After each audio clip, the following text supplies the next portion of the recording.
Wasserman Schultz comes out. Debbie Wasserman Schultz? Yes. In Florida? She's says still alive? Trump deploying military in cities led to D.C. shooting. God. She is blaming the president on this. Go ahead, Rob.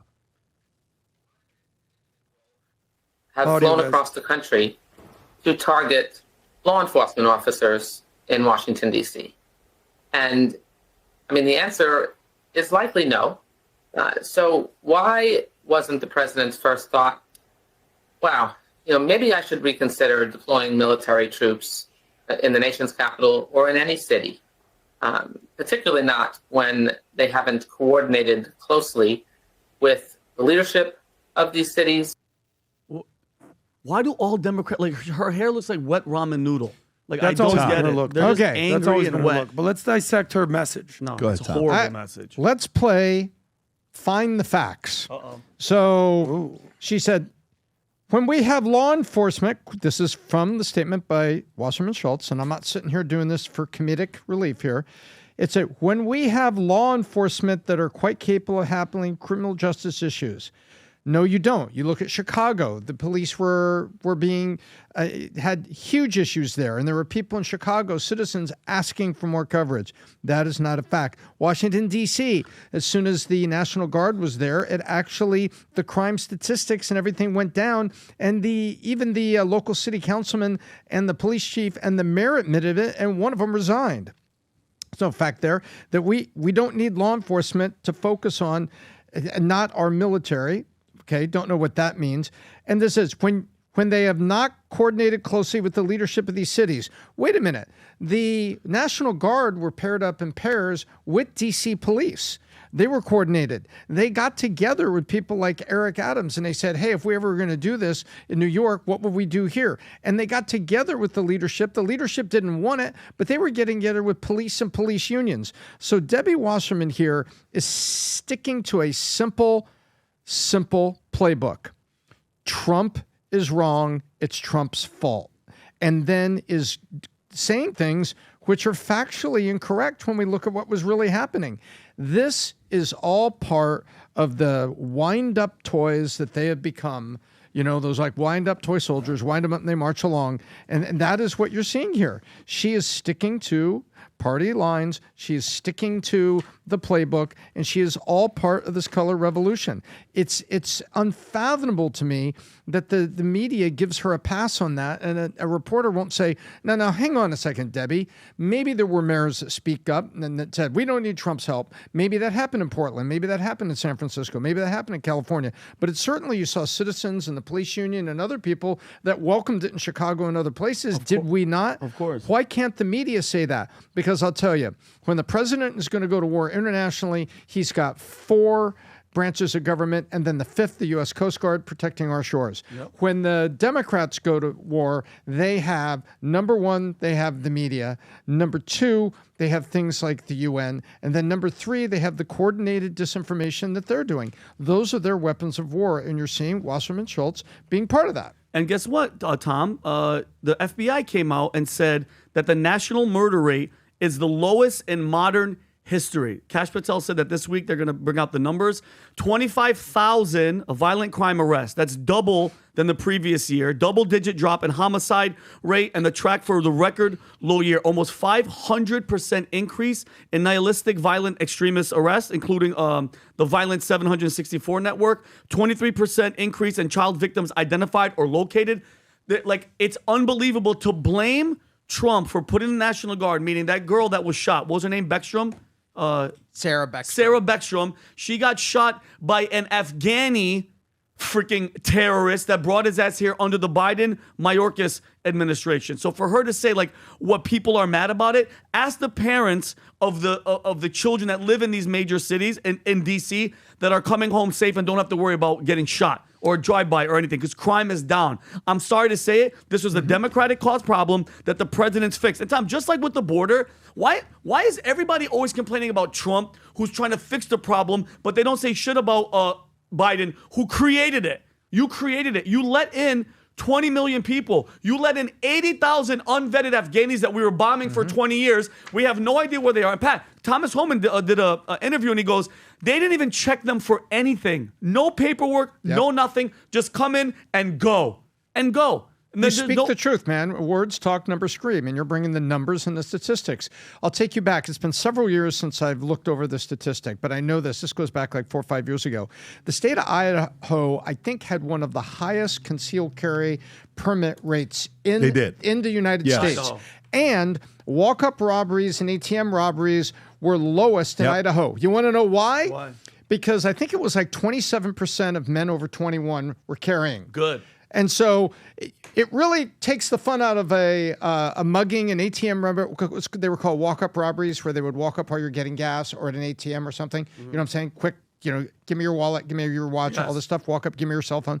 So it really takes the fun out of it when there is a 27% chance you're going to get a 9mm lobotomy, right? It takes the fun out of it. So that shows you that an educated, properly, and by the way, that's gun control. Permits, that's a form of gun control. Who had the guns? People who got background checks, people with permits. So Wasserman is wrong. When law enforcement is present in a controlled way, crime goes down in America. But you know what happens? It stops their ability to create the second article of their color revolution, which is chaos. An 100%. Educated, armed public tends to turn down the chaos, not raise it up, but they're still going to find any way to put the spin on Trump. 1,000%. So Debbie Wasserman Schultz, who's basically a congresswoman here in Broward County, by the way, if you don't know that, is the definition of a swamp creature. She's been a representative here in Florida for 20 years, and her hair has not changed, and that's the last thing that I'll comment about her hair. She's a DNC establishment fixture. She was the chairwoman of the DNC, I want to say, for 5 years, 2010 to 2016. Yeah, when Hillary won the nomination, I think she had to resign shortly afterwards after the email scandal. So when she says something about Trump, it's not unbiased commentary. It's not neutral. It's the headline should say, Trump hating congressperson said something again, ... And of course it's going to be, it's Trump's fault. We hate Trump. Trump's the worst person ever. He's basically Hitler. It's the same song and dance. Like, if you want to have a little bit of respect, give a bit of like unbiased truthiness to what you have to say. Give some sort of unbiased commentary. Of course, it's all Trump's fault. We get it. The playbook is so annoying and it's just so repetitive. Do better. Kristi Noem came out and came out and said that the suspect in the National Guard shooting was radicalized in the U.S. Here's Kristi Noem. We believe he was radicalized since he's been here in this country. We do believe it was through connections in his home community and state, and we're going to continue to talk to those who interacted with him, who were his family members, talk to them. So far, we've had some participation, but anyone who has information on this needs to know that we will be coming after you and we will bring you to justice. We absolutely will persecute you because we do know that we will never allow this to continue to happen in our country. Allow individuals who came to our country that were unvetted by Joe Biden, allowed to run free and loose. We are going to bring them to justice and make sure that they're returned out of this country if they aren't here for the purposes of being an American. Vinnie. And if you think about it, okay, so the problem, I think the major issue that we're dealing with right now, all the protests, all the angry, all the people that are jumping in front of ICE vehicles and harassing ICE, and Newsom saying take off your mask, it's what do we do? Because mind you, when you let in 20 million people and 80,000 from there, then you have these Somalians and all the bad stuff that's happening, it's almost like you have to do, since a few, you know what they're saying, a few apples ruin the whole bunch, you got to get rid of as many as you can because you don't know where the actual bad players are. And that's not Trump's fault. And guess what? This has been the border immigration for how many years, but it hasn't never been as bad as it was for this past 4 years. So I think there has to be a solution for the people that have been here, let's say, and you brought this up a while ago, 5 years, 10 years, whatever, and you haven't done anything. I think those people, Tom, should turn themselves in, meaning show paperwork. I've been here for 5 to 10 years, okay?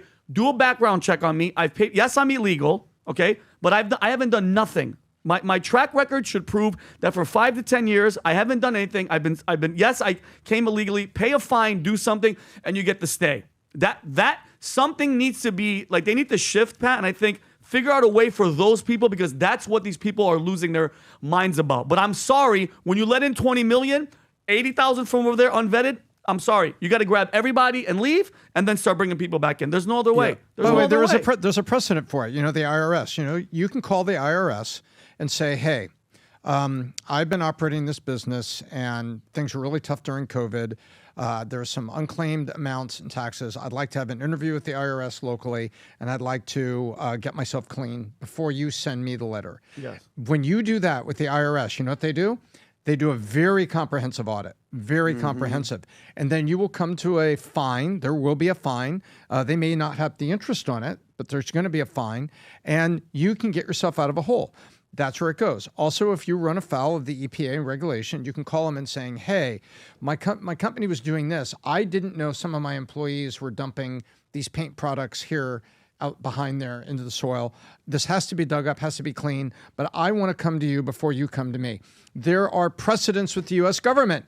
And when you do that, you still get a fine. You still may find. Now, sometimes they catch bad people trying to confess, but they're really bad, and they will say, okay, you're getting the full. So thank you for speaking up, but we're going to give you the full weight. We don't think you're being honest about your confession. Yeah. But you can bring things to the U.S. government. So why can't you create something in the same way that somebody says, hey, look, I came here as 18. My mom brought me here. I was 18 at the time.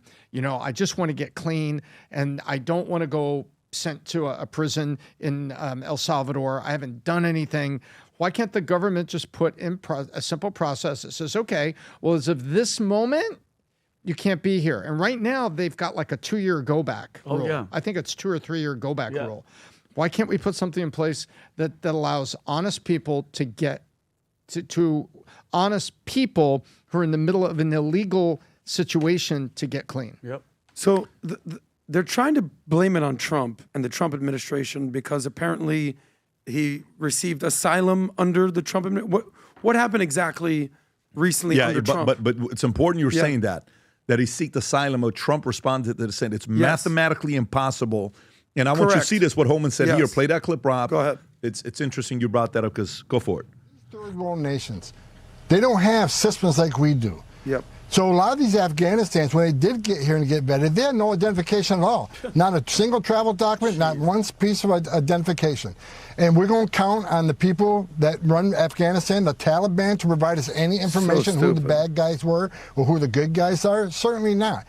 And many people need to understand that most terrorists in this world, most of them, aren't in any database.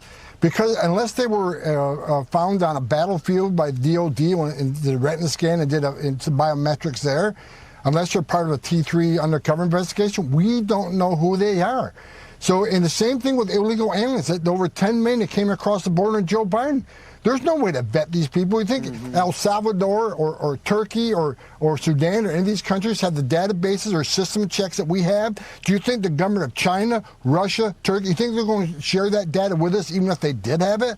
There's no way to clearly vet these people, 100% that they're safe to come in this country from these third world nations. President Trump's doing the right thing, reviewing every one of these people that came under the Biden administration and drilling down on them. I really, truly think that most of them are going to end up being deported because we're not going to be able to properly vet them. This guy's a G. Yeah. And so that's what he meant by it. Of course. Yeah. So, the Democrats are obviously trying to pin this on Trump. Well, you're the one that nationalized him. Guys, let's get one thing clear and just use basic logic here. Do you vet somebody before they walk into your country, before they walk into your building, before they walk into your nightclub, or after they're in there? No, Adam. Think about that Adam, for a the second, Democrats Vin. want Hold them on. to come in. The vetting system happens before you walk into a country, not afterwards. I've traveled many places all over the world. Australia, Costa Rica, Israel, of course, obviously. And anytime you go in the country, they go, whoa. Before you come in, we're going to check everything on you. And if you don't clear, you're not coming in the country. America, we almost have it backwards. It's like we have this front door where it's like you have to be vetted, but then this big gaping wide hole back door, wink, wink, that anybody can just come in unvetted. Yeah. So It's illogical. So of course they're going to try to pin it on Trump. Yo, bro, you that. He shouldn't have been in the country in the first place. Okay, but my question is this, though. The intention of the previous administration, I didn't want to say Biden because he obviously wasn't doing it. Adam, if you let in 80,000 of these people and you don't even vet them, you know what that means? They're going to be working, and they gave them cell phones and money, and they say, hey, listen, whenever we need you, we're going to call you. Yeah. Go blow this up or go shoot this. Go cause chaos because the color revolution says unleash disorder. What great characters to use than freaking people from Afghanistan that are here that have no paperwork, no nothing. And they give them cell phones. Bad people that have good training about being bad. Yeah, exactly. And he worked for the CIA. You know how you said, bad apple ruins it for the bunch? A few I hear apples, you. one You've apple been could ruin using the bunch. that term. The other term you might say is you're only as strong as your weakest link. So the vast majority of people that come over here, the vast majority, whether that's Afghani, whatever, Venezuelans, the vast majority are reasonable, decent people. No. The challenge is, I'm not saying they're not breaking the law. I don't agree with that. Okay, so let me finish my point. Go ahead. The vast majority are decent people. Yes, they broke the law. They shouldn't be here unless legally. The challenge is the worst of the worst of these bunch. Whether it's MS-13, whether it's Islamic terrorists, that's where you're going to see the problems. Because 90% plus people are not doing stuff like this. Let me ask you a question. Sure. The statement, ready? The vast majority of girls are good. Yeah. Yeah? Okay. So if I said to you, I got a girl I met who, if I said the vast majority of girls are good, is that blanket statement correct?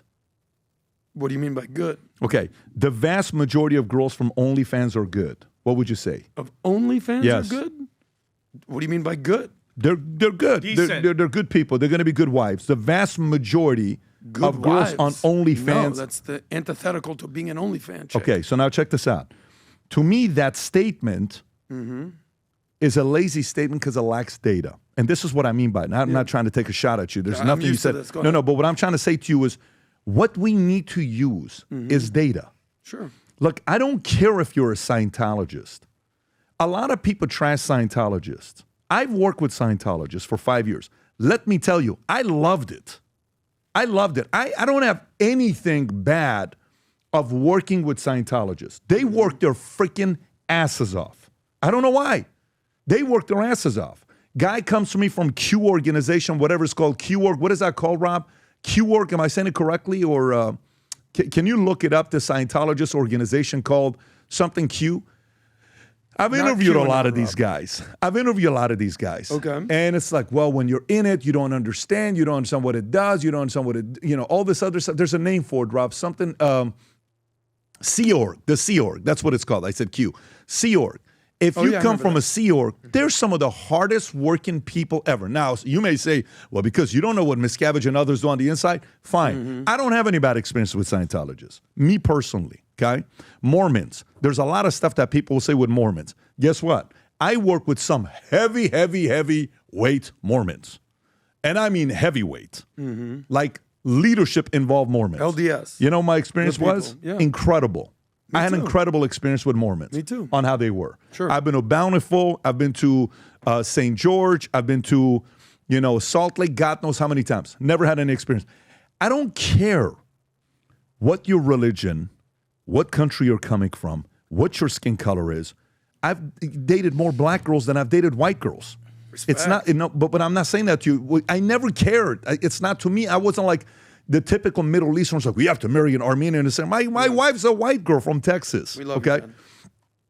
I tell this story for the following reason. Data reveals results. Folks, you know what today is? Cyber Monday. Okay. Ooh. Today's Cyber Monday. If you remember, on Black Friday, we announced something. One of the goals we had when we announced this last year was we wanted 1 million people to wear the Future Looks Bright gear. We are close to 500,000 people. We're about to pass 500,000 people worldwide that have Future Looks Bright gear, which means we're another 500,000 away. I love it. If you believe the future looks bright, you want gear for yourself, for your coworkers, for your kids, for your spouse, for your relatives this Christmas, get them you know what I'd love to see happen? Get people Future Looks Bright hat and gear that don't even follow the merch, that don't even follow the podcast. Give them a Future Looks Bright hat during Christmas and see their reaction. So this is the last day that you'll see 30 to upwards of 70% discount on 99% of the items on vtmerch.com. This is the last day. Nothing else will happen after this. Everything will go back to regular prices. If you're looking for a couple unique things that people are asking us about, of course, the FLB shoes. By the way, just so you know, in the last 61 days, I've worn this except for one day. Every day. And today I'm wearing the brown, and Vinny's wearing it as well today. This is all I'm wearing right now. Yeah. So if you want to get the shoes, the Black Friday offers to look out for is the Black Friday digital course mega bundle, all the events, everything that we have, public speaking course, PBD sales system, SLS Sales Leadership Summit, Vault recording, all bundle at $997. Great offer. The shirts, I'm wearing a Valuetainment shirt right now. You can go a little bit lower wrapped, or you can look at these items. We'll put the link below for you to go to. But if not for yourself, if you're planning on shopping for friends and family this Christmas, surprise them with a Future Looks Bright hat. Surprise them with a Future Looks Bright shirt. Anyways, in the meantime, go to vtmerch.com and place your order 30 to 70% off. And for the crazy ones, because all the mystery boxes are gone. Those are completely gone. We don't have a single one of those left. But if you're crazy enough to place an order over $2,000, we're going to get all the lists tomorrow. We're going to draw one of them. Wow. And someone's going to be invited to come have dinner with us here in Florida. We'll go to Casa D'Angelo. We'll have dinner. Then you'll be sitting right here in between me and Vinny, and we'll do podcasts together. So go to vtmerch.com, place an order over $2,000, and then you'll get yourself possibly a seat when we do the draw on PBD Podcast. Vinny. If you enjoyed this video, you want to watch more videos like this, click here. And if you want to watch the entire podcast, click here.